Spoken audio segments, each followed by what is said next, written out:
一觉醒来，我躺在了东厂长贡程昱的身下。完蛋，没衣服，跨不过去。他可是杀人不眨眼的活阎王啊！我梁梦琴这辈子没怕过谁，但现在，长贡，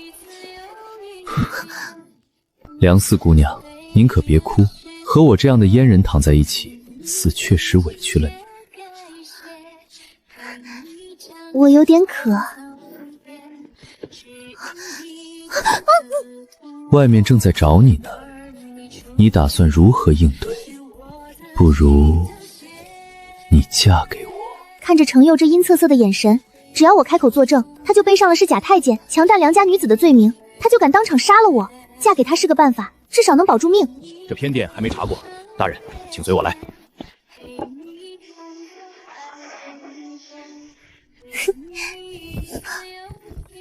干爹，你怎么在这儿？这成何体统啊！程公公，你解释一下吧。干爹儿子真不知道，真不知道。程佑一句话没说就给他定罪了。先找人来把梁四姑娘叫醒，押走程厂都。这摆明了是设局陷害程佑。此事还望林大人认真查办，不要丢了你们锦衣卫的脸，不劳厂都操心。梁四姑娘，梁四姑娘，醒醒！梁四姑娘，你可是无碍。多谢林大人关怀，我无碍。林然身材极好，飞鱼服被他穿得英姿飒爽，赏心悦目，而且他长得也好，剑眉星目，俊美无重。他还是圣上的宠臣，年轻有为，不少姑娘都想嫁给他，不知道比程佑强了多少倍。你只需把你知道的细细说来就好。今天去小树林游玩，我也不知道怎么了，忽然就晕了过去，醒来就在这里了。好在这里没有旁人，也没发生什么不好的事，才不至于毁了我的清誉。除此之外，你谁都没看到吗？你大胆地说，圣上自会为你做主。这还有人吗？一会儿梁将军和梁夫人会来陪你。你真是不守规矩！你和程佑那天的事已经在京城大街小传开了，好在那个太监他自证了清白，只是苦了你。我满脑子都在想程佑是怎么自证清白的。我知道他是真太监，因为穿衣服的时候我就发现我身上没有所谓的落红，甚至都没被人碰一下。可他真被逼着脱了裤子，岂不是蒙了很大的耻辱？但这又如何？一个阉人而已。我嫁给阉人，真以为我会认命？我凡事争强好胜，敌姐晕倒，我推开摄政王，一把将他抱回了闺阁。庶姐落水，我勇抄小侯爷，将他救上了岸。二皇子投壶马上获胜，我双剑贯耳，拿下第一。宫宴上和我从小一起长大的赵南义跟我打赌，我赌你不敢踢邻国皇子的屁股。我笑了，这世上还没有我不敢的事。我尾随他到小树林，醒来却躺在了程昱的身下。嫁给太监又如何？这天下只有我驯服别人的份。梁将军，圣上召见梁四姑娘。我不是第一次见圣上，他年岁已高，常常不理朝政，权分三家，东厂、锦衣卫、摄政王三方为了权力之争，常常互相攀咬。朕要给你二人赐婚，你们愿不愿意？梁四姑娘，你不愿意大可以直说。程厂都为陛下封多载，忠心耿耿。古话说娶妻娶贤不娶色，嫁人也是如此，嫁中意之人，臣女愿意。奴才也愿意。梁四姑娘天仙一般的人物，能娶到梁四姑娘是奴才的福气，奴才谢主隆恩。圣上看起来挺高兴的，也不知道为什么这么高兴，笑容中似乎还透露着一些古怪。我后知后觉地明白，这是恶意，上位者对下位者的恶意，健全者对残疾者的恶意。我这人从小就不喜欢输，更不喜欢别人看我的笑话，更何况这算是什么笑话？他们只是在释放恶意罢了。程厂都，我等你哈，快点来娶我。好。晚上回去的路上，赵南义在我上马车之前拦住了我，眼睛通红。倩熙，你跟我走吧，我带你远走高飞。圣上赐婚，我心甘情愿，程厂都也愿意娶我，这是好事。你可不要坏了我的好姻缘。路过的官宦子弟戏谑地看了过来，他们的眼神让人很不舒服，看不起我，也看不起程佑。天下其他人想嫁给他，恐怕还没我这样的福气呢。娘，我骑马回去了。他们也没我梁梦莎这样的胆量。程佑刚刚亲手处置了陷害他的干儿子，饶有兴趣地问道：他说是福气。卢少廷在程佑身边时间长了，但这时候也会头皮发麻，顶着强烈的反胃回答：回都公，梁姑娘确实是这么说的，她说能伺候您是她的福气，让您不要坏了她的好姻缘。他还是不了解宦官的意义，也是他才年轻着呢，哪里就能想到那么远的事情。等他后知后觉地发现自己落入怎样的困境中时，他肯定不会这样乐观地说出福气二字，他肯定哭闹着要走，却又发现根本逃不掉，这一生就这样痛苦地消磨掉，那是何等的绝望啊！我程佑已经开始期待看到他那样绝望的神情了。我两个姐姐抱着我哭，让我不要嫁。太监在床上心理扭曲，是会变态虐待人的。怕什么？我会武功，且厉害的要命，能把我怎么样？这份壮烈的决心一直挺到了洞房夜。梁四姑娘，嫁给一个废人，你不觉得委屈吗？红姐，先把盖头掀了行不行？这凤冠重的我腰疼。好久不见。委屈啊！我这辈子头一次办喜事，你手下的小公公居然不让我吃饭。我可是城府女主人，凭什么？您可得给我做主。自然给你做主，但本都近日……您真好，有了您，以后就不怕有人欺负我了。他一把就甩开了我的手，就像是碰到了洪水猛兽一样窜了起来，压着嗓子怒道：“你疯了！”我看着像疯了吗？应该没有吧。从小到大，也就10多个人骂我是疯子。随他去吧，反正我是累了一天要睡觉了。我这人心大，吃饱了就困。我天不怕地不怕，只怕疼。我泪眼汪汪，看向了一旁的程佑。程佑他悠悠叹了一口气，默默站在我身后。他的手落在我的凤冠上，一点点的挑开缠在凤冠上的头发。我开始甜滋滋的哄着他：“场督手真巧，我这人就是有福气。您不知道，我娘生我的时候大雪纷飞，瑞雪兆丰年，人家说这是有福的征兆呢。您知道我为什么要叫梦契吗？是因为我出生时，我爹看路边雪压柳树，跟一箱箱银子铺开了似的，所以给我取名叫梦契。”他嗤笑一声，他的手悠悠落在我肩上，故意压低了声音：“梦溪，是不是该睡觉了？”正有此意，快点吧，我都等不及了。你是不是看不起我是阉人？我有10000种法子让你求生不得，求死不能。你愿意睡就睡，不愿意睡就去一边，别在这神神叨叨的，行不行？到底睡不睡？不睡我睡了。你自己睡吧。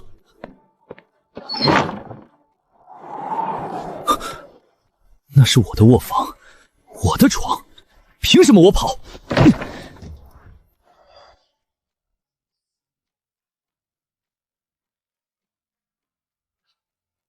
他刚刚亲她的时候，没有丝毫的厌恶和无奈，就连一丝妥协的滋味都没有。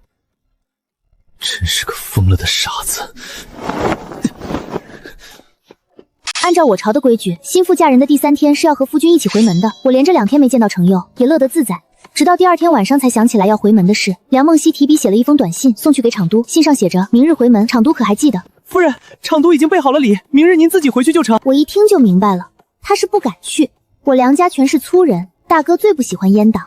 我爹是个武将，对阉人隐隐看不起。不过我娘疼我，不会让我难堪。2个姐姐姐夫也都是顶好的人，应该没人会针对程佑。你去传话，就问万一有人笑话我怎么办？我的脸面就是他的脸面，他不要脸了吗？你去说就行。他若是发怒，叫他来打我。场督说您用不着要脸，若是怕人笑话，大可以投请去。死太监，嘴那么贱，告诉他，他若是害怕了，可以不去，我不会强求。夫人，这话小的真的不敢传了。信上写，场督是想让天下人都知道你不满这桩婚事吗？还是说你不敢和我回梁家？男子汉大丈夫，连夫人的娘家都不敢去，岂不是丢了面子？万一别人笑话我不得宠，笑话场督看不上我，我的心就伤透了。我伤心，你也跟着心疼啊。这封信你送去，让他有什么不满过来说，省得折腾你。你就说我等他呢，等的1天都没吃饭了。其实是吃零嘴吃多了，吃不下饭了。不过4舍5入是一个意思。场督看完之后，让你可劲的伤心，可劲的心疼，最好一辈子也别吃饭，饿死最好。好吧，随他去吧，我也不能扛着他回去。许久没做过这么幼稚又没意义的事，一时间竟起了好胜心，和他隔空打起了嘴仗。夫人怎么说的？夫人没说什么，只是看上去很伤心，唉声叹气的进了屋。真没吃饭？没吃晚饭也算是没吃饭，两边都是主子，万一以后夫人得宠了，也会记得我的好。行了，你退下吧，谁管他死活。芝兰玉树般的人物，他若不是太监，怕是不少女儿家会心悦他。这还是我那个嘴贱心狠还爱抽邪风的场督夫君吗？场督，你来啦！你知不知羞？我挽自己的夫君也要怕羞吗？我又没去挽别人，难不成我不挽你，去挽别人你就高兴了吗？你去啊，我有什么不高兴的？你脸上写满了不高兴啊！场都非要把我往外推，我有什么办法？我心里全是场都，场都却不肯碰我，哼！你胡说八道什么呢？谁教你说这种话的？我是无辜又可爱的，你和我生气就是你脑子有毛病。场都可不要再磨蹭了，会儿不赶趟。谁在磨蹭？都快日上三竿了，还没起来，你倒会倒打一耙。我昨晚睡得晚呀，您让我伤心，我就伤了半晚上的心。您瞧，我眼睛是不是肿的？眼睛确实是肿的，但却是睡多了睡肿的，加上刚醒，眼周泛着淡淡的粉，很容易让人误会。本来还在担心怎么跟我娘解释，现在倒是另有妙用。哼，不是睡多了睡肿的吧？不理场都了。程佑见状，他就像是打了胜仗一样，神清气爽地坐上了马车。我这辈子真没输过，我绝对不能让他好过。不许动！啊，我没动啊！你再说你没动一个！您不让我动的呀！您不让我动的呀！你别在这撒野，你快给我松手，小心！都怪场都长得这么好，都叫我看花了眼。真想把他踹折，再狠狠给他两脚，可心里怎么莫名其妙的难受？哪有喜欢太监的？他就存心要骗我。程佑双手掐住我的腰，想把我推下去，却忽然愣住。他的腰竟细到不堪一往。他传话说等了我一天没吃饭，这么瘦，不吃饭不得饿死了？不对，饿死了才好呢，谁管他死活？您真好，您给我装了那么多的礼送回去，比2个姐夫加起来都要多，真是给我挣足了面子。有您真好。快松手，别掐我的腰！松手！不要，我才不要先放手。程佑却没使劲推开我。你这样成何体统？你不怕别人瞧见？瞧见就瞧见，我喜欢场都，就想让场都抱着。小夫妻新婚燕尔，那有什么？我装作不在乎，但心里有的是把握。他这马车一看就知道是东厂的，路上的人见了不跑就不错了，谁敢多看？更何况他这马车架得稳稳的，绝无掀开帘子的可能。我这人没那么多理想，我就想把我的日子过好。现在嫁了人也是一样，无论对方是什么牛鬼蛇神，都要乖乖的听我的话。不听话的就一点点训到听话，就算是大罗金仙在我面前，我也能把他物化了，叫他对我是死心塌地。哼，一会儿我倒要看看什么样的人家能养出你这么个不知羞的家伙。一会儿你就知道了。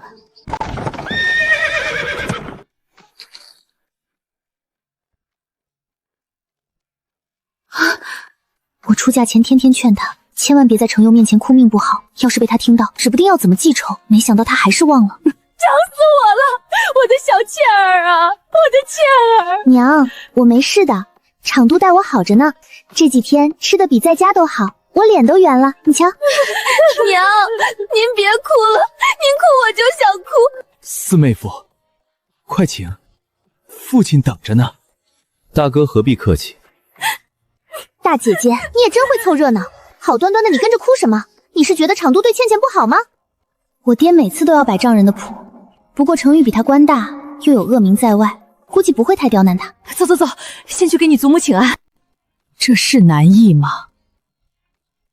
我怎么不记得南艺长得这么好？老太太，您老记性真好，这都多少年前的事了，您还记得呢？看您说的，这是程佑，程场都，如今是柳儿的夫君了。柳儿不是要嫁给赵南艺吗？祖母您可是记错了，我和南艺哥哥一直以兄妹相称，我嫁的是德高望重的程场都，他待我好极了，你也要好好待他。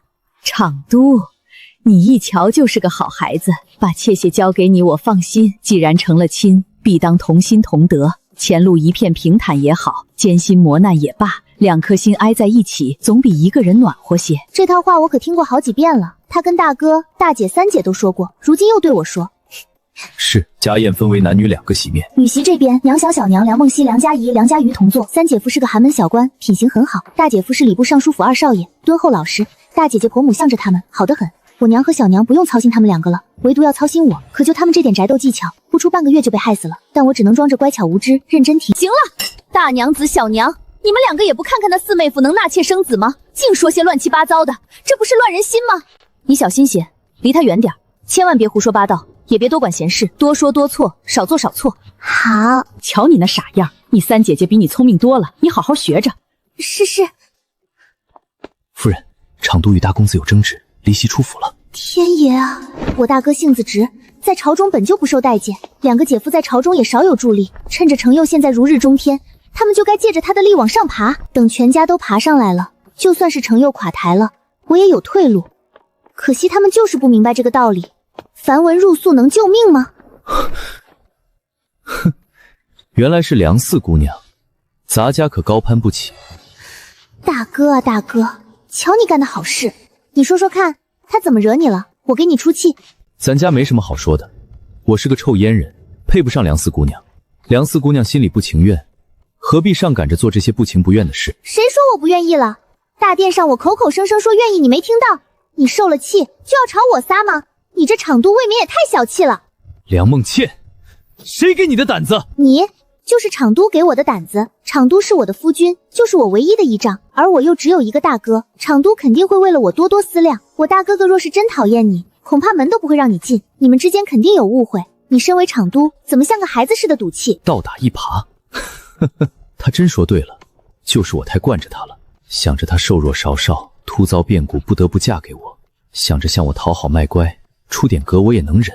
没想到他变本加厉，居然还敢说我小气。他那一套别人不是不会，我从前不喜欢，奈何他真心实意，看不出厌恶，就像得了只漂亮的鸟，纵着就纵着吧。谁知道这不是鸟，是只横行山野的山鸡，恨不得一口啄瞎我的眼睛。我好心陪他回门，却被他的好大哥指着鼻子骂，祸国殃民，害世奸佞。若是以我从前的做法，肯定要好好针对梁家，当天晚上就要他们家破人亡。思来想去，我竟没了办法，只能转身就走。结果他还追上来责问我，真是个不怕死的傻子。没事的，知道理亏就好。我理亏个屁！你兄长指着我鼻子骂我是害世奸佞，这话我到圣上面前都有辩驳。我为君为国鞠躬尽瘁，怎么到你梁家？场都，我不知道你受了这么大的委屈，这可怎么办呢？梁梦溪，别装了，你给我起来！梁梦倩没有起身，反而挪动身子，直接坐在了程佑的腿上。程佑身子猛地一僵，滚！梁梦溪双手抱住程佑的脖子，眼泪直直地滴在他的衣上。他故意抬起头，让他清楚地看到自己。你骂我干什么？有人曾经好奇我为什么每次都能哭出来，我笑笑不语。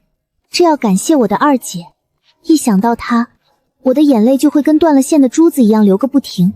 行了，哭什么？我说别哭了。场都都不要我了，我哭哭怎么了？我什么时候说不要你了？我还能确保这眼泪掉得漂亮极了，一般男人顶不住，就算是阉人也悬。怎么越哭越凶？好了好了，再哭我就把你……梁梦琪哀怨地瞥了他一眼，程佑语塞。马车突然猛地颠簸了一下，梁梦琪下意识抱紧程佑，程佑立刻伸手搂住他，护在怀里，并在他背上安架拍了拍。奴才该死，爷息怒。我没吓着，我就是怕摔倒，摔倒我也得拉个垫背的，算了吧。程佑冷笑一声，但终究没再说什么。他轻轻抚着梁梦金的背，似乎没那么反感他坐在自己腿上了。程佑察觉到他的目光，梁梦金，你若是乖一点，我保你们梁家平安无事，我不让你们梁家死得无声无息。场都还让我滚吗？你若再惹，我就把你关进宅子里，一辈子也别出去。就这啊？我还以为他要把我五马分尸呢，至少也要砍头示众吧，没想到就是关起来。他也是闲的，一辈子那么长，我随便找个空子就撩走了。那我还能见到场都吗？我想天天见到场都。你巴不得见不到我呢。他身上有淡淡的檀香味，我不喜欢这个味道，但也不能躲。今天多谢场都。谢我做什么？谢谢您陪我回门啊，谢谢您没和我兄长吵起来。您大人大量，别和他计较。他一介武夫，听了别人说了几句话就脑袋发直，可他把您真当家人了，否则不会让您进屋。我了解他，他说可以，他想让您改，可别人说您，他保证提刀冲过去。你说说，我有什么要改的？太多了，您总是凶我，总不让我抱您，还好几天都不来找我，我都想您想的吃不下饭了，你也不在乎。你也会脸红？我凭什么不会？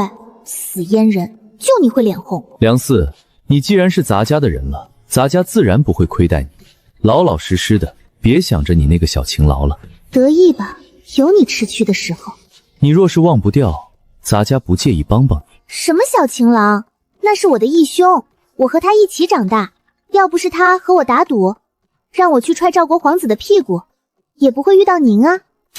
一正，你去踹谁的屁股？赵国皇子啊，他也是犯贱，非要说我爹老了，大齐没有可用之才了。偏偏那个昏君就笑呵呵的听着，我忍不下这口气，这才和赵南义打赌，趁着赵国皇子溜出去的时候踹他一脚。要不是怕出事，我都想揍他一顿。你呀你！程佑一张脸白皙俊朗，眼尾微微上翘，黑漆漆的眼睛没有光，唇从内至外泛着淡淡的红，长得像是玉人。算了，这事不要再对别人说，跟谁也不要提了。姑娘，跑那么快做什么？问就是有鬼跟着我。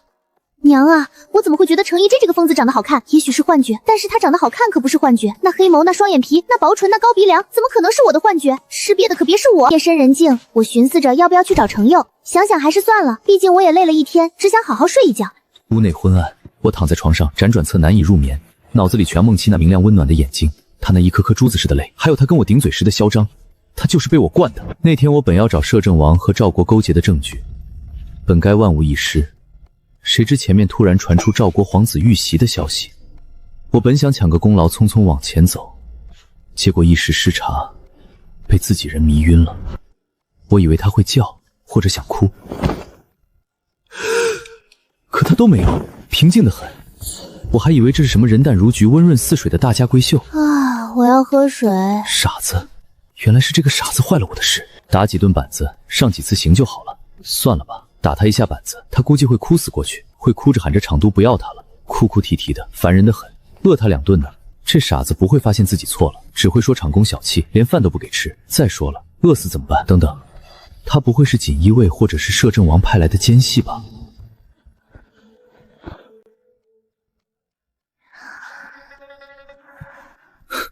我真是觉得我有病，就这样的也能当奸细，说自己伤心睡不着，这不是睡得挺香的吗？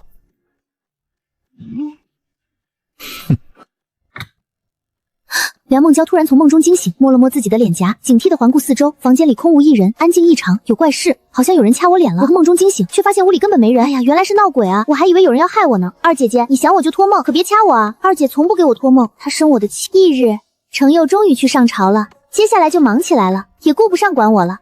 我让人回家把我的池风牵回来，我要带他去城外溜溜，好几天没跑马了，憋得慌。夫人，出城危险。是啊，跑马危险，容易摔断腿。你有眼不识泰山，你可知京城中马术最高的小娘子是谁？是高阳郡主啊。那确实是，我和他打过马球，他夸我厉害。他要是不知道，那就是我最厉害；要是知道，那就当我没说。这要跟厂督大人禀报。你禀报你的，我跑我的，好不好？芊芊，我一拍脑门，真想揍他一顿。干嘛？我一定会救你出来的。我又不是被拐子拐到烟花柳巷了，求着他来救我，他这是又唱哪一出戏呢？赵南义，你抽风是不是？我哪儿就身陷囹圄，非等你救我不可了？我是嫁人了，不是进青楼了，你瞎嚷嚷什么啊？不一样，你这不是嫁人了，他根本不是个男人。没想到你也是那样的人。你告诉我，什么叫男人？是那些杀妻虐子，以奸淫女人为乐的叫男人，还是那些贪生怕死、卖国求荣的叫男人？我瞧着他们不如不是男人。我告诉你，男人不看那东西，看的是品行，看的是能力，看的是手腕。我嫁给他心甘情愿，是因为他有能力、有手腕，也能解决问题，比一般人强得多。在我眼里，这才是真男人。所以，南义哥，用不着你救我。子熙，我是真爱你的。我回答你最后一遍，我不爱你，我只爱我夫君。其实我想说关我屁事儿，但多年好友，我不想让他太伤心。我悠悠叹气，我真是善人啊。上午骑了一圈马，中午吃了一口饭，就累得睡下了。下午闲来无事，我磨了磨我的刀，又给几个丫鬟表演了一下我的刀舞，见他们喜笑颜开，我满意的收刀沐浴。坐在这吹风，也不怕冻死你。厂督回来啦，叫人家好想。进去，把窗关上。哦。你们几个怎么伺候的夫人？这么冷的天叫她坐在窗边吹风，染了风寒怎么办？她心情不好，连带着下人也遭殃。我怕她责罚他们，连忙喊她进屋。我才不会得风寒呢，我从小习武，体格比其他人强多了。厂督，您怎么还不来？我好想你。退下吧。厂督今日下至这么早吗？你今天去哪儿了？哎呦，去怀说跑马了。还遇到了望义哥哥。怕不是约好的吧？哎呦，厂都说什么呢？咱家说什么，梁四姑娘心里清楚。我盯着镜中的自己，脸蛋都让他捏出了红印，他却没察觉似的。梁四姑娘要是不明白咱家的意思也没关系，不过是个侍郎家的儿子，说杀了也就杀了。满门抄检对咱家来说不是难事。梁四姑娘千万别想着跑，这京城和你认识的人这么多，你真舍得吗？厂都就这么不信我？算了，你不信就不信，我困了，厂都请回吧。老实点，从今天开始，没藏家的命令，你不能出去。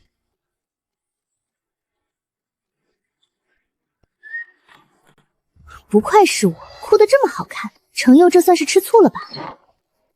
夫人，该用膳了，不吃了。您不是还要吃饭吗？还是吃点吧。没胃口，你们退下吧，我要歇息了。一会儿应该会有人来求着我吃饭的。属下听得千真万确，绝无半点虚言。我被派去当夫人的暗卫后，常常觉得自己小命不保，伴君如伴虎啊。我只听到了3桶和4条说他要出去跑马，而看着赵家的人又说看到了赵南义也去了城外，一时急火攻心，以为他出去会情人，怒气冲冲的回来责问他。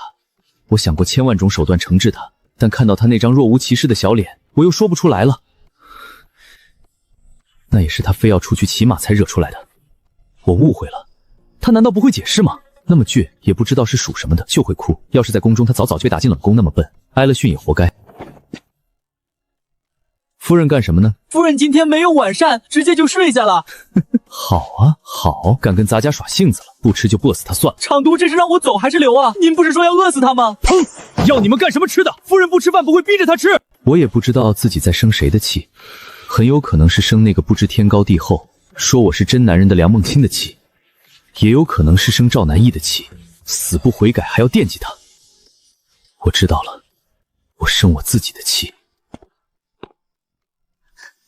厂都，吓死我了，还以为他真不来了呢。知错了吗？谁让你不吃饭的？你倒是有本事极了，动不动就不吃饭耍性子。你在家也这么娇气吗？我在家没人冤枉我。要不是你自己擅自出去，岂会遇到他？就该把你锁在院子里，省得让人惦记。厂都坏得很，我整日见不到您，心里苦闷，又是个闲不住的性子，只好自己出门逛。要是您陪着我，哪里会有这种事？这么说，还怪咱家了？死太监，不怪你，难道怪我？哼，真是惯得你没边了，还敢说我坏，就该不给你饭吃。程佑肯来，苦肉计就成了一半。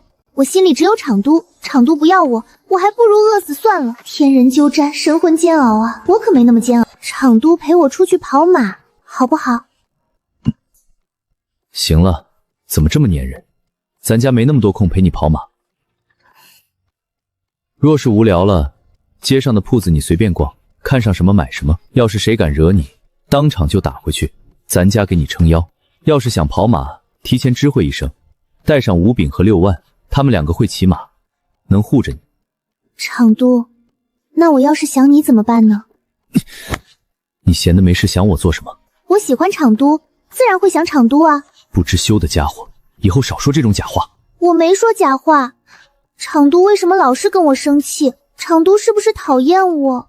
想吃什么都行。天色晚了，怀阁正热闹，咱家陪夫人去那里逛逛。怀阁可是京城最名贵的酒楼，我爹和大哥都不常去，那里的菜简直惊为天人。对比之下，我们府里的厨子平日里就像是用脚做的饭。算了吧，夫人不喜欢吃饭，总是动不动就不吃饭了。死太监，我心里有无数个可以骂他的词汇。有厂都陪我，我就吃得下了。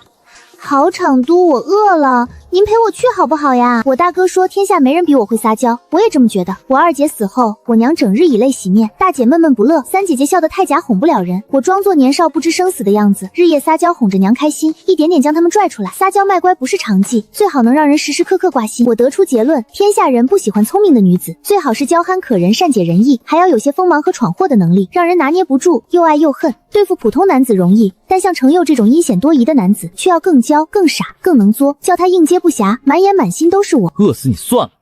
楼上请。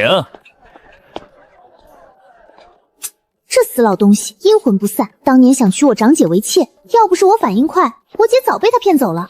今天遇到我，算他倒霉。在这里能碰到厂都，真巧啊。摄政王长得不错，可惜是个弱鸡。当年我装鬼吓唬他，吓得他病了4、5天。当年见梦溪还是个小孩子，如今嘛，确实是长大了。臣父见过摄政王，人总要长大的，就像是人总会死一样。能遇见摄政王是臣的荣幸。摄政王忙于朝贡，也不知道这里掌柜的伺候好没有。论伺候，谁能省过公公？王爷过誉了。梦溪，程公公最会伺候人，你有福气啊！我帮您出气了。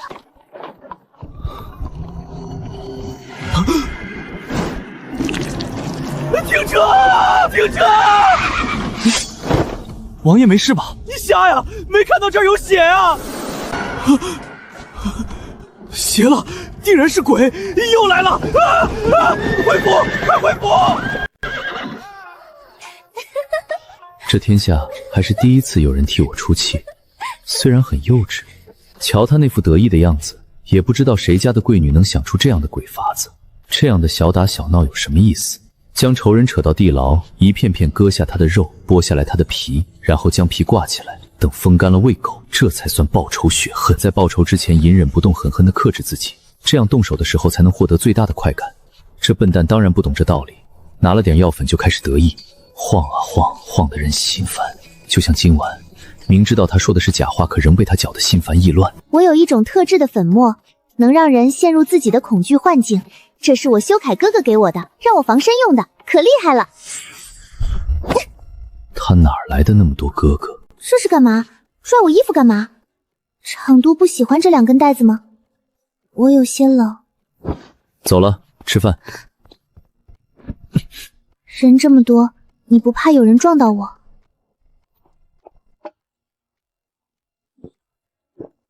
不合我口。晚上不宜吃太多，只要别饿得睡不着就好。看来还是不饿。还要多谢场都陪我，我还是第一次来怀阁呢。既然吃好了就走吧。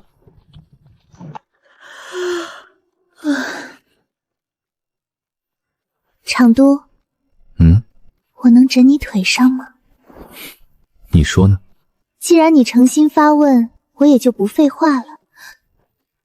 梁梦清，你让我躺的。我什么时候说了？背后一凉，我不由得将他抱得更紧了。这也真在我的意料之外，没想到他手劲儿那么大，居然能扯碎我的衣裙。也是怪我选了最为轻薄的秋纱罗裙，现在怎么办？我也不能就这样回去吧。死太监，手劲儿那么大。其实该真趁着这时候说些场都好坏，场都不疼我了之类的话，可我有些冷，盖着斗篷也忍不住发颤，加上吃饱了犯困，浑浑噩噩的只想躺着不动。他的腿硬邦邦的，枕着不舒服。我也讨厌檀香，檀香总会让我想起二姐死的那天，高僧超度香炉生烟，刺鼻的檀香快要逼疯我，让我头晕眼花，什么也看不清。都怪死太监，身上檀香熏得我头疼。怎么突然这么冷？他走得很稳，脸忽然发烫，白天看他也没那么俊啊。怎么，不愿被杂家暴？不是，场都大人好帅啊！再胡说八道，我就把你丢下去。我好不容易说一句真话，他反倒不信了。算了，跟他说话也是浪费。多谢场都。脸怎么这么红？没事，刚才冷不丁吹了一下风，冻着了。什么没事？额头都烫手了。来人，去请大夫。你们2个去熬姜汤，你们2个去烧水，你去打盆水来。不至于，我没事。这么晚了，我不想让别人折腾。我从小不生病，身体很好的，扛一夜就好了。你是说你从小到大没得过风寒？对啊。好冷。这叫没得风寒。湿手帕擦脸好舒服，我不想理他了。全家人都觉得我身体健康，我从小真的不怎么病的。起来，喝药。娘总是惦记着二姐，我若生病了惹娘担心，娘一哭姐姐就哭，我又何必让人发现，惹他们流泪。咱家知道了，乖乖喝药吧。很少有人这么细致的照顾我，我想自己喝，可看着他认真的眉眼，又不自觉喝下了，苦得很。这是人喝的吗？程又怕不是想趁我病要我命吧？乖，就几口了，喝了给你糖吃。我真想问他，你怎么还那么小啊？二姐姐，我现在都比你大了。二姐，别走，别走！也不知道谁在梦里惹了他，叫他哭成这样。这泪也不知道为谁而流，是赵南义还是那个修凯哥哥？管他是为了谁流泪呢？现在他在我身边，生是我的人，死也是我的鬼。敢和情郎跑了，我就把那情郎的皮剥下来挂在他面前，把他锁在房间里，叫他对着那人皮日夜的哭。都出去！谁给四姑娘换寝衣啊？那不还有长点的吗？她长得多好看啊！天仙一般的人物，无论嫁给谁，日子都会过得蜜里调油，不知月寒日暖。现在能凑到我身边说喜欢我，等时间长了，她必然也会觉得烦闷难解。届时闹着要走，看向我的眼神必然会厌恶不已，恨我是个阉人。还有那个摄政王，那双写满淫念的眸子，真恨不得今夜就去挖了摄政王的眼睛。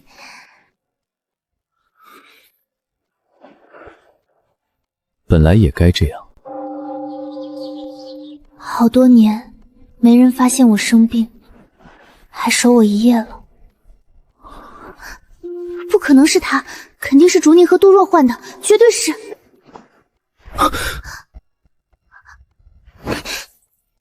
还敢不敢穿那么少跳湖？今日不许出门乱跑，老实养病，听到没有？你凶我！哼，娇气，没见过你这么难伺候的。场都晚上还来看我吗？一会儿煎好药，盯着他喝完，少一口，提头来见。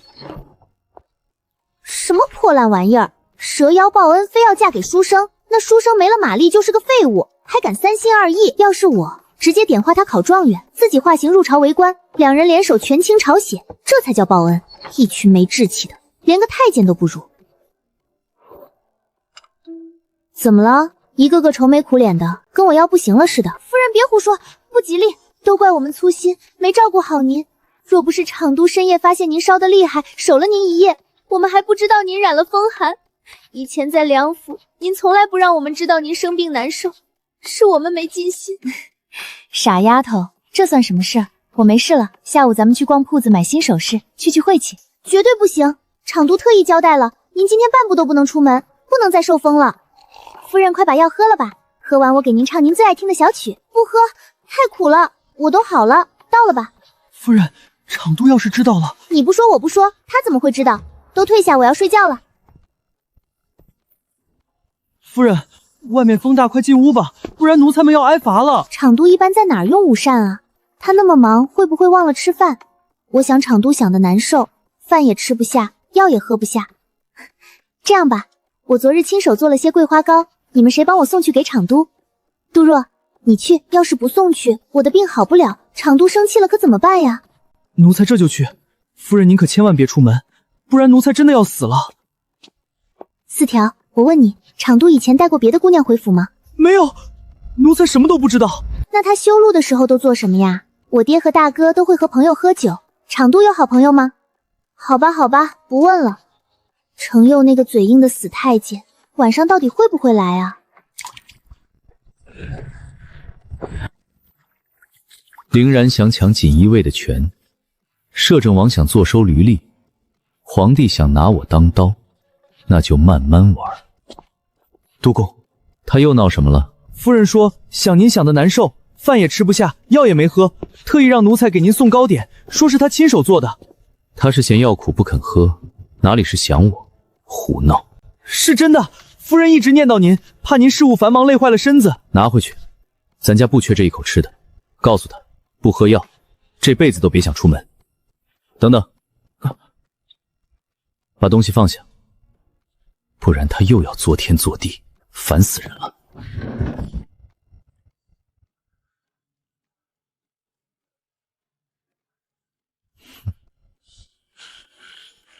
指尖带着淡淡的墨香和一丝若有若无的血腥味。怎么，不想见咱家？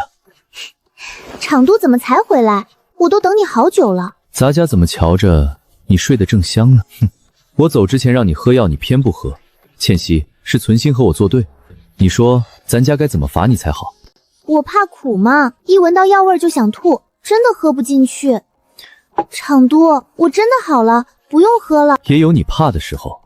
过来，乖乖喝了。除非场都亲自喂我。梁梦虾，不要得寸进尺。是我不好，太任性了。场都别生气，从小我生病都是自己熬过来的，从来没人对我这么好。一时间没了规矩，我以后再也不这样了。行了，喝个药都能呛到，真是麻烦死了。我爹教大哥那么多兵法，他他连指桑骂槐都学不会。我要是男子，哪有他当少监军份儿？嫁给程佑，不求他爱我如命，只求他愿意为我费心，能提携良家。当初若是嫁给林然罢了，事已至此。清晨刺眼的阳光洒在京城繁华的街道上。你竟然敢打我，给脸不要脸！我今天非要看看你到底是个什么样的贞洁烈妇！哟，这不是段小侯爷吗？真是冤家路窄。当年他想强娶三姐为妾，设计推三姐下水，还好我游得快，没让他得逞。今天又在这里祸害小姑娘。谁敢踹老子？来人，把他给我抓回去！老子好好教教他规矩。别一个个上了，浪费时间。你们几个一起上。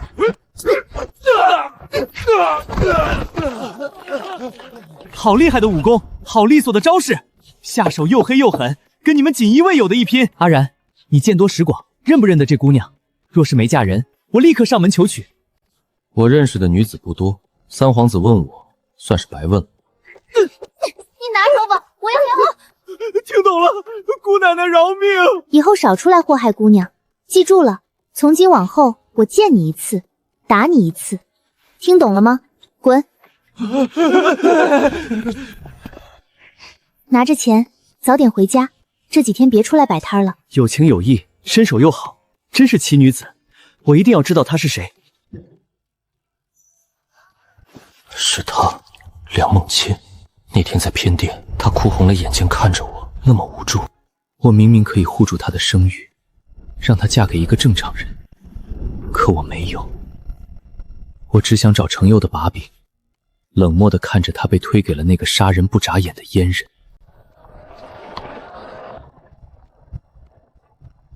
完了完了，程佑那个小心眼，要是安卫先告状，说我当街打架惹事，我之前的努力不就白费了？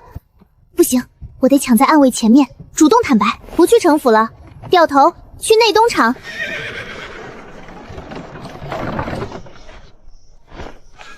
不知贵人有何吩咐？叫你们督主出来，就说他夫人来了，有要事找他。怎么跑到这儿来了？以后有事叫人传话就行。厂督吃了没？我逛街逛累了，想和你一起去怀阁吃饭。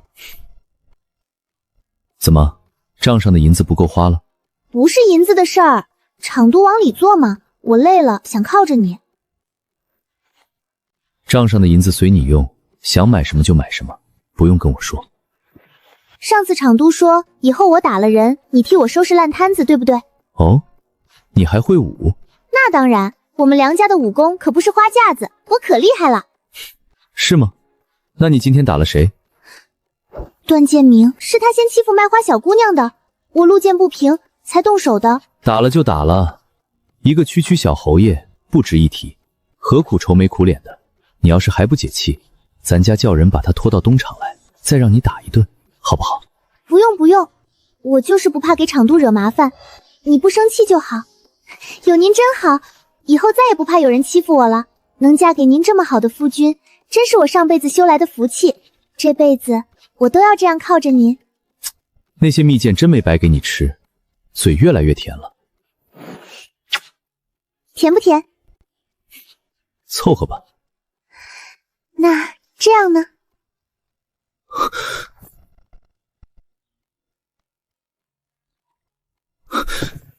既然觉得恶心，又何必来自讨苦吃？你那么凶干什么？我都要憋死了！疼死了！你肯定把我舌头咬坏了，疼得我想哭。下次轻一点。这死太监心思也太敏感了，一丁点的嫌弃他都能察觉出来。世人都看不起阉人，他这样活着该有多辛苦啊！干什么？想勒死咱家？我不管天下人怎么看你，也管不了别人怎么说，我只能管好我自己。我说我愿意，是真心实意的，没有一点犹豫。这辈子我绝不后悔。你死了，我做寡妇；你倒台了，我跟着你一起流放。你要是不要我了，我就拍拍屁股走人，绝无二话。只要你愿意，咱们就是一家人。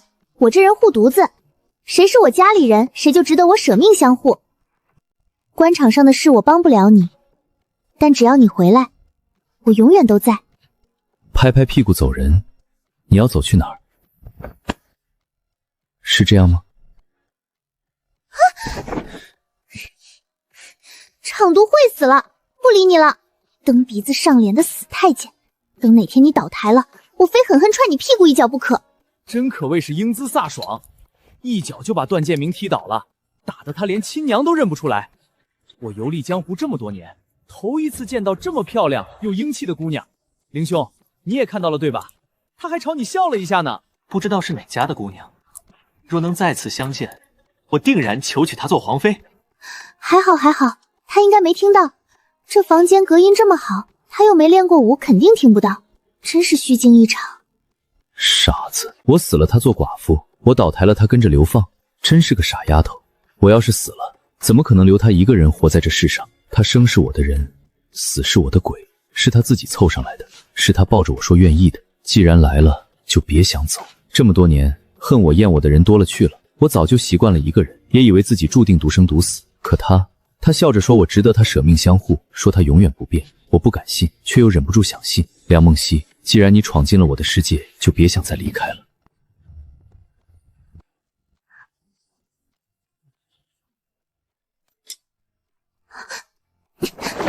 快走快走，再待下去要出事。慌什么？做贼了？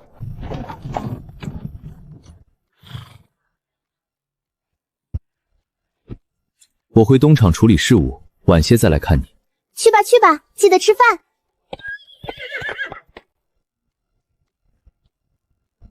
夫人，明日就是老夫人寿辰，要不要提前知会厂都一声？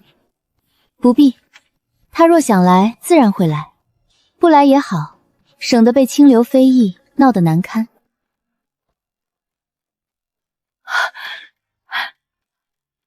小倩儿，娘看看，还好没受没委屈。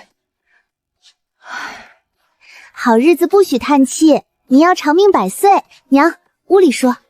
他爹是大学士，最恨阉党。他如今是我大嫂，自然抬不起头。若程佑来了，他连面都不敢露。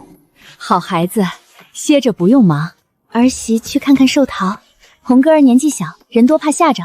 大嫂嫂快去照看。正是，快去吧。娘，有件事想跟您说。可是有了，大夫诊过，是有身孕了。好，好，双喜临门。我不在乎子嗣旁人，不必替我忧心。小妹，我要做舅舅了，我要做舅舅了！瞧瞧你舅舅，没见面就先哭，以后还要请大哥教孩子习武。要是个丫头，学成跟梁梦霞一样混世魔王，那还了得？说的极是。修凯，你什么时候回京的？姨母寿辰，我快马赶回来的。装模作样，小时候练武总把我打趴，还在大人面前装可怜，全府都护着他这个病秧子。女大18变，我怎么瞧着你还不如小时候顺眼？嘴这么贱，活该没人嫁你病秧子。彼此彼此，你多积点德，免得下拔舌地狱。你还是操心眼前吧。呱呱姑姑，你占3样，老了死了都没人送终。总比你强。嫁给阉人，半死不活像孤魂野鬼，换我早一头撞死了。走着瞧。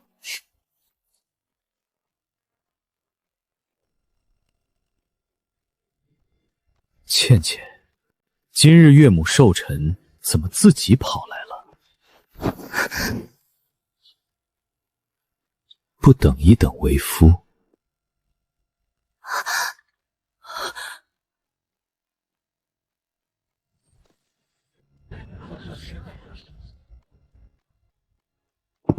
小婿来迟，望岳母海涵。恭祝岳母日月昌明，松鹤长春。来了就好，人齐了，开宴。钱二公子还怕夫人跑了？怕喝酒就去孩童桌。我陪着佳瑜。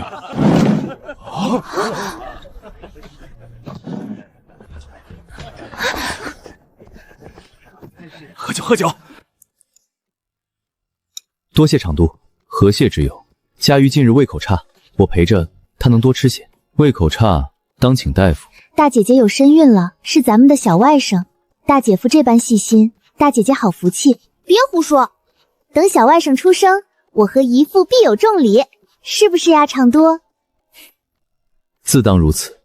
我吃饱了，别夹了。算了，给你面子。这是我栽的树，这是我种的花，那边是大哥练武的地方。以前觉得我这院子气派极了，都怪你把城府建那么大，明轩堂那么好，开了我眼界。现在我都看不上这儿啦。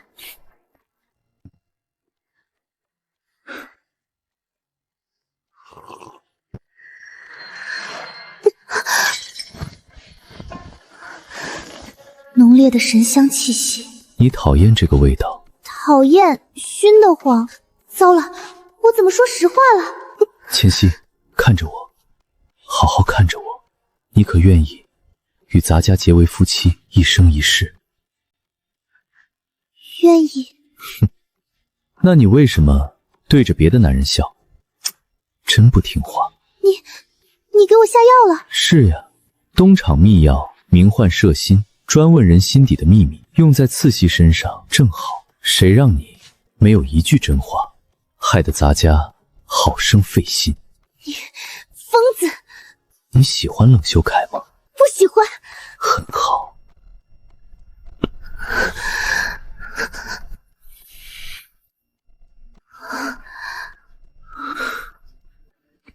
千玺，你讨厌我吗？不讨厌。这样也不讨厌吗？不讨厌。千玺，你一生一世都是我的，好不好？疯子，程佑，你这个疯子！那条帕子别要了，你家财万贯，还缺一条帕子吗？时间还早，你先睡，摄心吊效过了就好。你衣服染到了，去换一身。世人都骂我卑劣不堪，我本就不配拥有光亮。朝中多少人盯着我，我分身乏术，却还在等他传话，等他邀我回门。他倒好，独自赴宴，和别的男人谈笑风生，笑得那么好看。他本该站在我身边，只能站在我身边。算了，不着急。生，我要缠着他；死，我也要缠着他。梁梦欣，你逃不掉。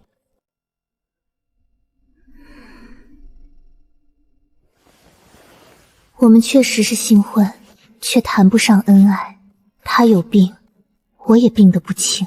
我在所有人面前演戏，演活泼，演娇蛮，演无心谋。程佑喜欢的不过是我演出来的样子罢了。不想了，兵来将挡，水来土掩。母亲，那孩子命薄，别太伤心了。哟，小倩儿和厂都来了。祖母您看，这小夫妻多般配啊。小倩儿过来，让祖母好好看看。祖母想我了吗？怎么不想？你这个鬼丫头，你大姐姐有了身孕，你们两个也要抓紧啊。我才不要生孩子，麻烦死了。大姐姐和三姐姐的孩子就是我的孩子，逗着玩玩还行，哭起来我可受不了。胡闹！你修凯哥哥说的没错，真是个混世魔王。要说抓紧，当务之急是给修凯哥哥找媳妇，省得他闲来无事总说我坏话。娘，您不是说要帮姨母张罗吗？快点，别误了表哥终生大事。修凯，你回来的正好，我和你娘给你相看了个姑娘，门当户对，长得又好看，你先别走了。多谢姨母和四妹妹关心，不过我立志先立业后成家，军中事务繁忙，过2日就要回去了。自古以来都是先成家后立业，不如我帮表哥调回京中，成家立业两不耽误。不劳厂都费心，冷某没什么大本事，却也知道德不配位的道理，不敢劳烦厂都。修凯，你糊涂！你饱读诗书，出身名门，可比那些野路子强多了，怎么会德不配位？是小婿唐突了。既然表哥胸有大志，程某相信表哥他日定能平步青云。忍不了，我护犊子，谁也不能说我的人。娘，您放心，修凯哥哥有人照顾的，他身边那个小厮尤晨照顾他可仔细了。上次我亲眼看见，尤晨问他伺候的好不好呢，杜若和竹林都看见了。你胡说什么？臭丫头，不许乱说！我没乱说，他们都能作证。哼。哎呀，不说这个了，说说大哥小时候吧。他和修凯一起练武，把先生的胡子都烧了。要说有趣，还是佳音那孩子，那么小个人，扛着大刀说要砍奸臣给他爹出气，结果没走2步就回来了，说刀太沉，换了根绣花针。哎，不提了。谁知道那孩子好端端的，去采什么荷花？若活到现在，也该嫁人了。母亲别伤心，二姐在天有灵，也不愿看您这样的。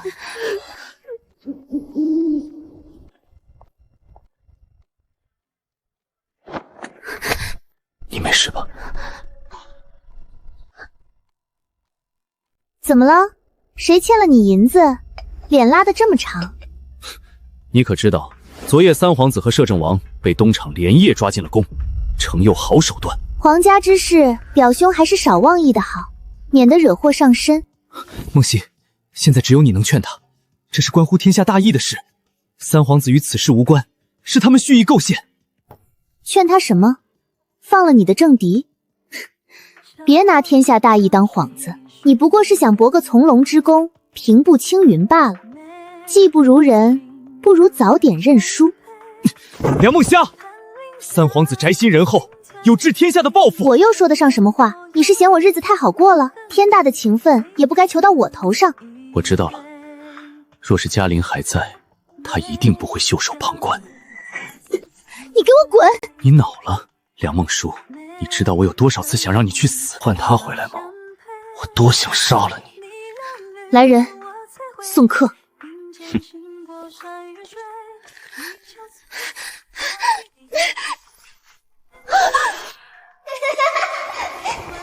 四妹妹，你让爹爹也教我武功好不好？不要，你身子弱，学了也没用。怎么没用？我以后能保护大家啊！等我学会了，谁也不能欺负我们梁家。光宗耀祖有大哥就够了，跟咱们没关系。你不帮我，我自己去。我去采荷花给爹爹做药引，爹爹一高兴肯定会教我。别去，家里别去。是你害死了他，是你不肯教他武功，你怎么不去死？都是你的错，我不是故意的，我不是故意的。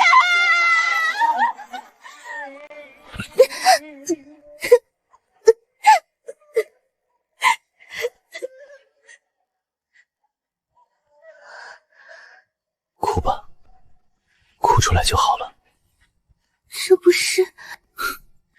那条帕子，咱家早就好好收起来了。你怎么不推开我？有不速之客上门，我怕你为难，就赶回来了。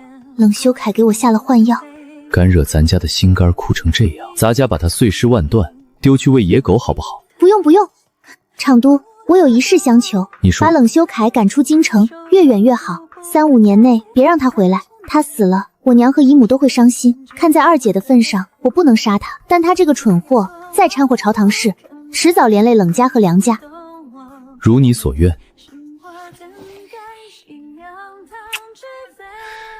该让气息多求求我的。朝中凶险，厂督一定要小心。我小时候打猎，大哥告诉我，越是接近猎物，他越会困兽犹斗，不如先给他点喘息的空间，等他放松警惕，再一击致命。小倩儿这么好，叫咱家怎么舍得放手？她像抓住了世间唯一的光，生怕一松手，她就会消失。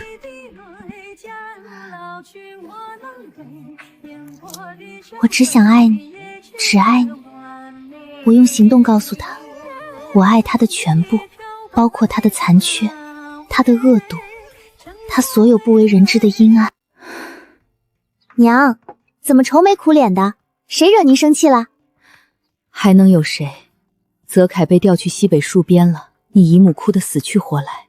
大丈夫志在四方，他不是一直想建功立业吗？等他在外面闯出一番名堂，自然会风风光光回京娶妻生子。你爹也是这么说的，可这一去至少3、5年，你姨母怎么舍得？各有各的路嘛，随他去就好。你爹说这2天朝中不安稳，摄政王已经被斩首，三皇子也被禁足了，他让我转告你，多加小心，也多劝劝程佑。我说话能有什么分量？朝中的事，咱们梁家能不掺和就不掺和，让爹和大哥做好粉内事就好。谁想掺和啊？可现在满朝文武都多少疏远咱们家了。放心吧，娘，早晚会好起来的。圣上连亲弟弟都能斩，程佑能顶得住满朝文武的围攻吗？一荣俱荣，一损俱损，我死了无所谓，可不能连累梁家。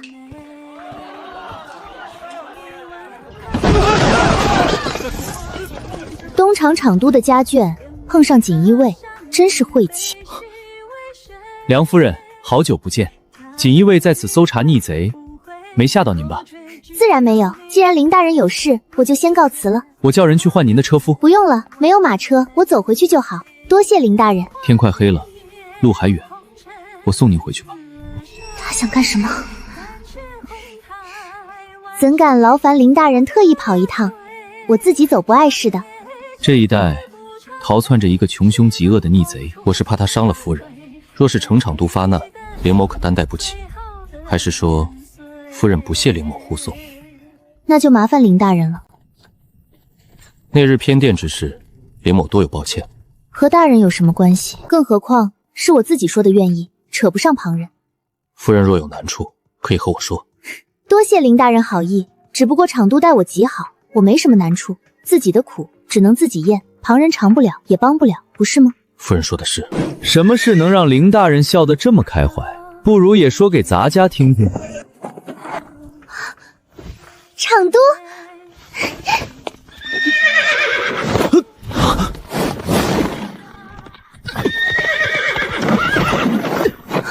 梁梦莹，你作死吗？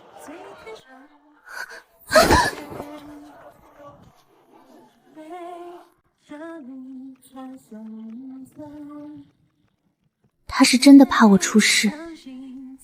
长这么大，第一次有人这么担心我会死。饿了吧？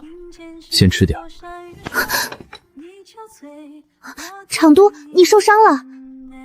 没事。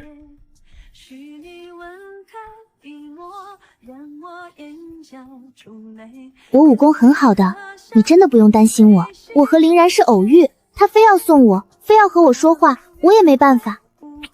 我听到你的声音，一时太高兴了，才急着跳下来找你。我知道，担心一个人的滋味有多不好受。梦溪，你的心意我懂，我以后不会再让你担心难受。我们家气息还有逗人的本事，竟能让凌然笑得那么开怀。来，也逗逗咱家。听到他遇到凌然，我疯了一样赶过来，生怕他对他不利。可看到他们谈笑风生，我又妒又恨。可马惊的那一瞬间，我什么都忘了，只怕他死。凌然出身高贵，文武双全，风光无限，而我受过宫刑，连马都骑不好。若是我不曾受刑，我也能陪他跑马，能做一对寻常夫妻。有些东西我这辈子都得不到。天下我只这样逗你，只对你一个人这样。我认栽了，就算你是我的软肋，是我的死穴，就算有一天会害得我尸骨无存，我也认了。梁梦溪，我爱你，我没法抵赖。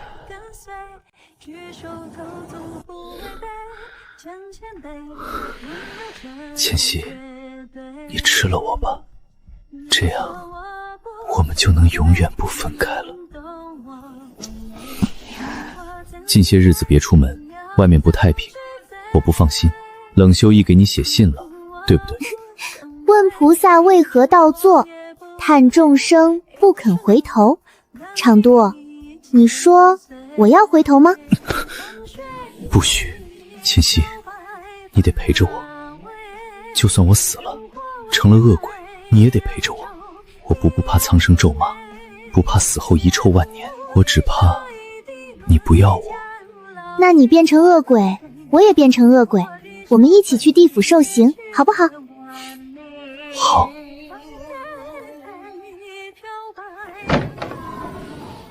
朝堂风起云涌，圣上沉迷修道，将大权尽数交给程佑。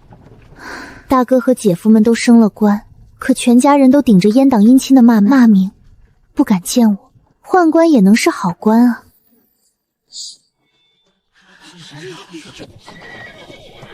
这2天总做噩梦，梦到嘉林，他什么也不说，就只是看着我，我心里总不踏实。别多想，好好养胎才是正事。不行，必须去普云寺拜拜，求道符镇一镇。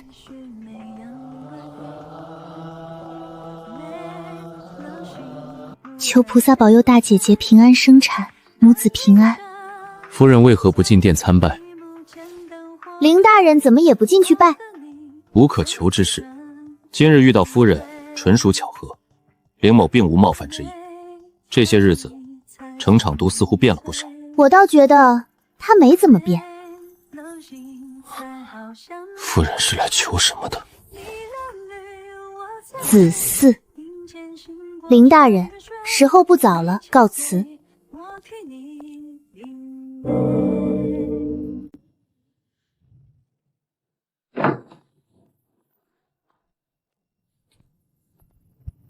倩熙怎么来了？近日去了普云寺，碰到林然了，她好生烦人。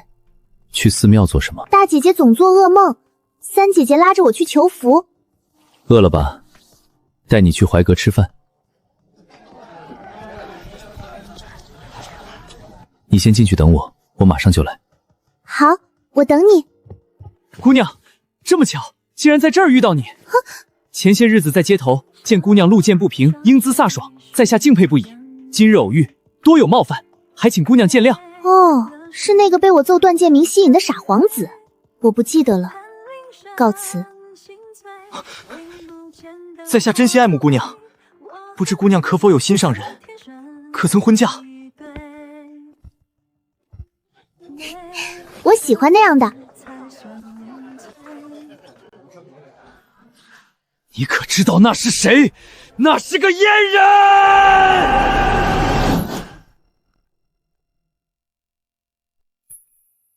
那又如何？我就是心悦他，我爱他，他是天下最值得我嫁的男人。夫君，我好想你。今日就算是菩萨急问，金佛动怒，我也绝不改口。内子愚钝，多有冒犯，还请三皇子见谅。三皇子用过膳了，若是没有，不如一起。哼，我可不敢跟场都您抢人，不劳场都费心。七姐，你怎么这么好？若我哪天身死，此宿不可再嫁。就算再嫁，也不许找凌然；就算嫁了凌然，也不许忘了咱家。朝堂风云突变，圣上突然原谅三皇子，将父子反目的罪责全推给程佑，虽未撤职，却夺了他所有实权。程佑躲在宫中伺候圣驾，一连多日不曾回府。夫人，场都他不会有事吧？放心，他不会就这么倒的。我只是在想，他会用什么法子翻身。冷修瑶被调回京城，今年怕是不能回家过年了。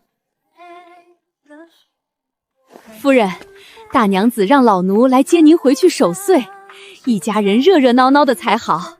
真的？自然是真的，马车都备好了。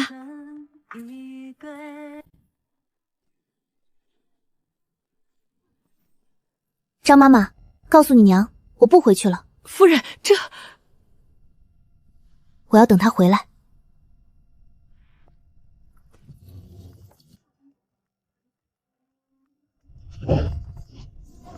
倩熙，哼，场都还知道回来，让我娘接我回去，难不成是不想和我过年？倩熙怎能如此误解我？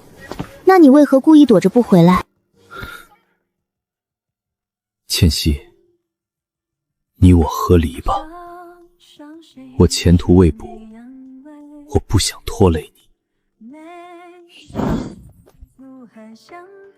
这话不许再说第二次。保住你的位置，往上爬，爬得越高越好。你用什么手段，我不在乎。你不怕死，我也不怕。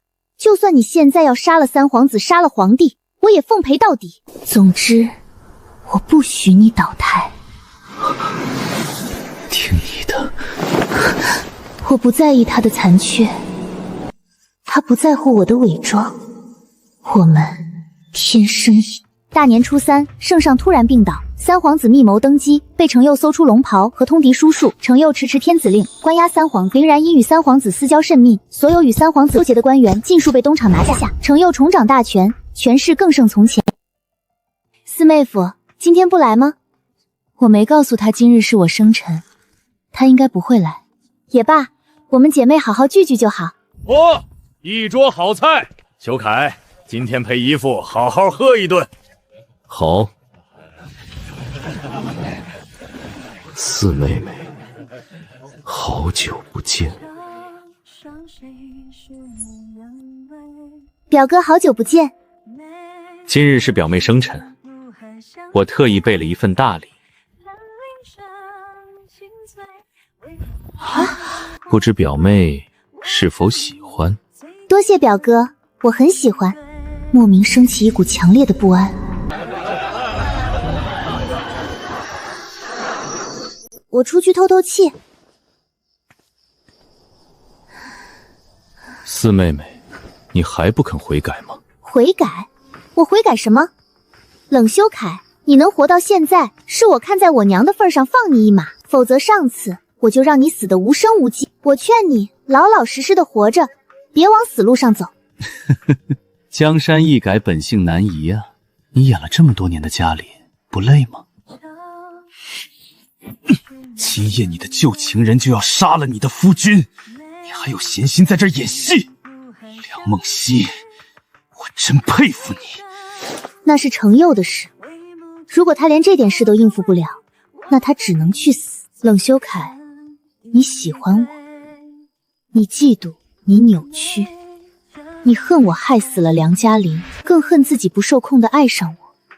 你又爱又恨，只能靠折磨我来减轻你的罪恶感。你放心，我这辈子都不会爱上你，你只会让我感到恶心。我早知道你恶毒卑劣，你以为那个燕子能护你一辈子？从今往后不会了。就算他不能，也轮不上你。当年你害死梁嘉玲，这次你又害死程佑。梁梦溪，你就是个天生的祸害，是你故意让他去摘荷花，你存了害死他的心。你不愿悔改是吧？没关系，表哥帮你，我们来日方长。程佑，你可千万不能死。这世上只有你懂我，只有你愿意陪我一条路走到黑。老爷，四姑爷来了，带了好多东厂的人。我就知道他才不会轻易死。怎么可能？夫人，久等了。我还以为你会死。天狗受死！不要！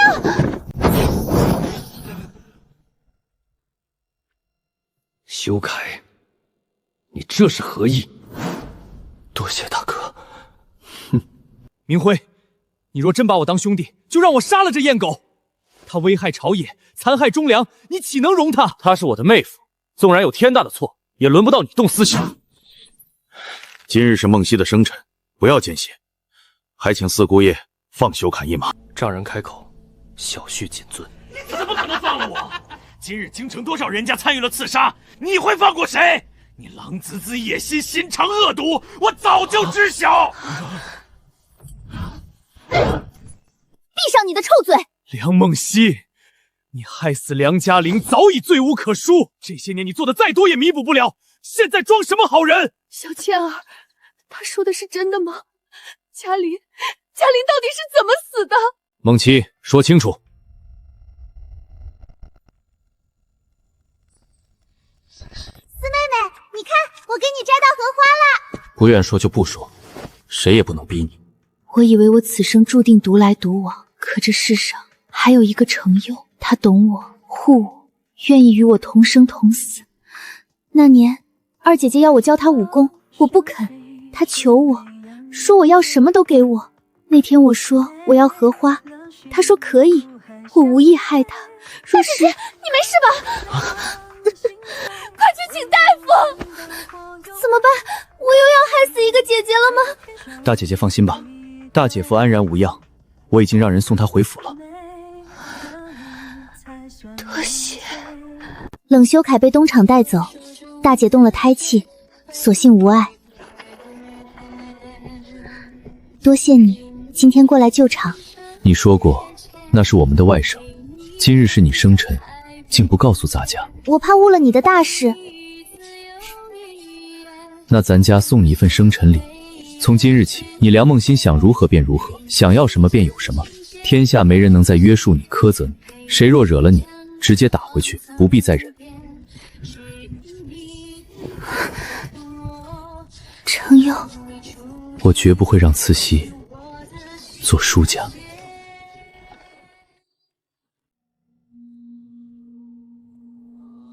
夫人，又见面了。林大人不在大牢里待着，跑到这儿来干什么？卸了任，随意走走。你在等我？是，那日见你为卖花女出手，我便知你心怀慈悲。今日有一事相求，你嫁给程佑实属无奈，如今他对你言听计从，为何不劝他忠君爱民？三皇子才是最适合继承大统之人，他如此赶尽杀绝，国无储君，早晚家国动荡。你笑什么？林大人，你是不是脑子糊涂了？什么忠君爱民，什么家国大义，我根本不在乎，你们也不在乎，别装了，不好笑。成王败寇，程佑要是输了，你们会饶他一命吗？至于你，连程佑一根手指都比不上，我怎么会看上你这种输家？我原以为你和他是刀和刀鞘，却没想到是刀刃和刀柄。夫人不愿劝谏，那凌某只能请夫人暂留片刻。梁家您知道吗？他不知。那我就放心了。你难道不怕？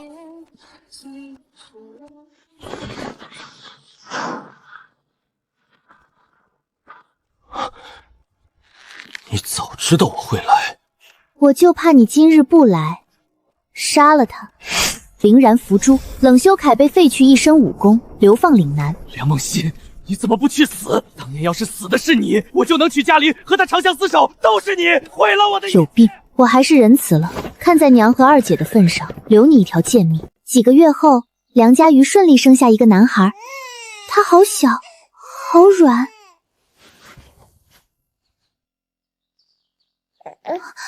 你怎么这么会抱孩子？以前在宫里常抱小皇子。以后我们多盖几个育婴堂，也从育婴堂抱一个妾头养着，好不好？你做慈父，我做严母。等老了，你做善良的祖父，我做严格的祖母，一大家子围着你转。你呀，我怎么舍得让孩子们不喜欢你？在我心里，我的慈禧已永远是需要被疼爱的小姑娘，谁也不能让她受一点委屈。四妹妹，我和离了，我支持你。她不爱我，我也不爱她。大姐姐嫁了个顶顶爱她的，你也嫁了个顶顶爱你的，我凭什么不能？你值得更好的。凌然死的那天，你给齐向明送了一封信。我放他一马，他也要放三姐一马，从此两清。都听你的。又是一年除夕。小妻儿，你瘦了，多吃一点儿。哎，谢谢娘。娘，我要走了，下辈子我们还做母女。我娘终于放下了心结，不再困在那个失去女儿的夏天。我没骗你吧？人家都说我是个有福气的，以前我还不信，如今遇到了厂都，我算是信了。能得岁系厚爱，我程佑才是天下最有福气之人。世人都说东厂厂都阴狠毒辣，奸诈狠戾，可只有我梁梦溪知道，他所有的温柔和偏爱都只给了我一个人。我们就像是人间游荡的孤魂，终于找到了彼此。从今以后，同来同往，同生同死，永不分离。